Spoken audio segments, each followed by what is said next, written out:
The only people who don't want to disclose the truth are people with something to hide.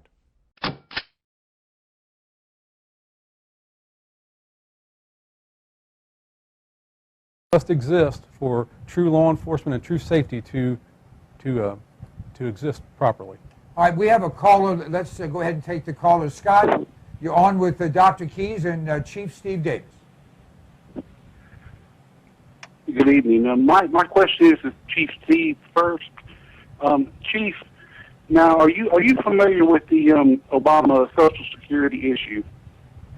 You're talking the Social Security number? Number, yes, sir. Chief? Yes, there's controversy on which number is his and where it's from. Okay. I wanted to ask you, if you were investigating your official capacity as a police chief, an individual that these databases that are available to law enforcement were to produce these results of him having a Social Security number in a state that he never lived, what would your investigators working under you think of this? All right, thank you, Scott. We don't have time to go in this direction, but Steve, if you could answer his question, please. Well, first of all, that's a federal issue, so I would never be involved in that in that level. But it's a simple matter to have the records researched and find out what's true and what's not. Let me turn to you, Dr. Keys, because the question of the authenticity of the president's birth certificate, the question of the rationale behind him having a Social Security number for someone who would be born in Connecticut, do these undermine people's comfort with his leadership in your estimation? Well, I don't know, Stan. I can't speak for folks, I guess. I believe that when you are confronted with a situation that is filled with these kinds of, what shall we call them, anomalies, disparities, it is reasonable common sense to want to try to get straight answers. And I think the caller actually has, at the level of simple kind of logic, a point. Let's say that you're trying to establish someone's identity for purposes of an investigation, and you come across a Social Security number that has that person coming from a state that all the other records of their life indicate they've never been to. I think you would look at that as an anomaly that suggests, among other things, that you'd better probe a little harder to make sure that the identity that you're dealing with is a real identity. That it's not something that's been, in some sense, fabricated for some particular purpose. Because one of the things you want to do if you're tracking somebody down is make sure you're tracking them down, not following some phony figment down to dead ends. That's common sense. And as it would work, I think, in detecting, if you're trying to identify someone that you've encountered in an investigation, I presume that if you're trying to ascertain whether or not somebody ought to be sitting with, as they used to say, their finger on the button of nuclear weapons that can blow up their world, their power extending to decisions that can collapse our economy, their influence extending to areas that can destroy the standards and moral conscience of our people in the eyes of the world, I think you might want to know who they were. It might be a good idea. You never know. And so I think there are a lot of Americans who look at this and frankly cannot understand how shall I put it, is it incompetence, is it cowardice, is it just indifference and nonchalance of this elite in the courts and in politics, in the Congress and elsewhere? It's one of the reasons, Stan, that people talk to me about all these names they're throwing around, people running for this and running for that. And I think to myself, scratch my head, there's hardly a one of them had the guts to stand forward and speak truly to the issues that are raised by these anomalies and to address the constitutional issues that are involved in eligibility. And that, it seems to me, is a big strike against you.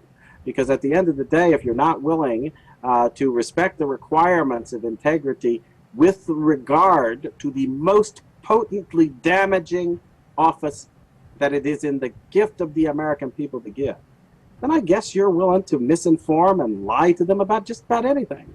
Because if you don't care whether their vote for president, the most important vote they cast, can be cast with integrity, then you don't care whether they're represented or not.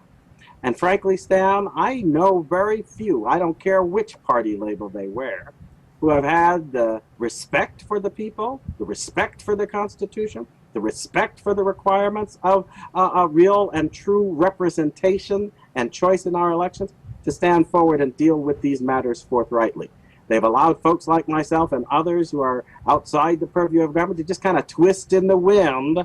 First they called us names, and then they tried to tear us down. And as the facts and other things became evident and more people lined up, now they're just silent and cowering in some dark corner, unable to voice their shame.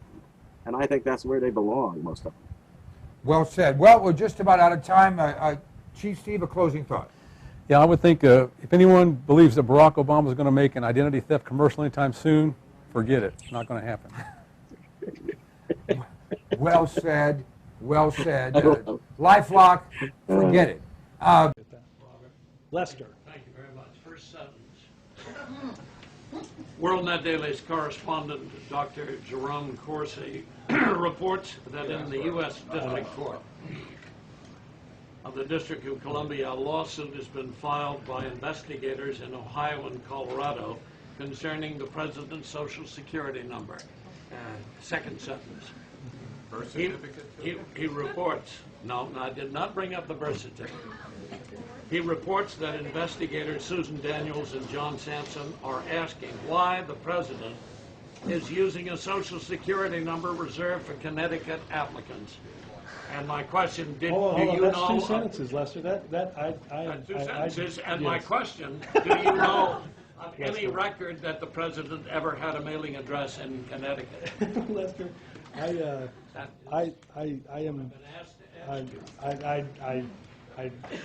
know there are faithful readers of your publication that, despite Including you. Well, I don't know that I would necessarily mark myself down as an avid reader or a faithful reader. I continue to be amazed, Lester, that 2 years after putting the president's birth certificate on the internet, Without a hospital and do without you think the a president doctor. was born here, Lester? Beg pardon? Do you think the president was born in the United States?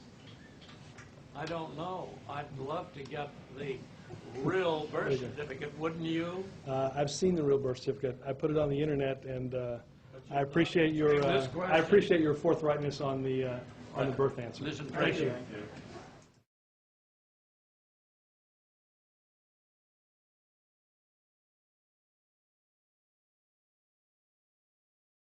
The only people who don't want to disclose the truth are people with something to hide.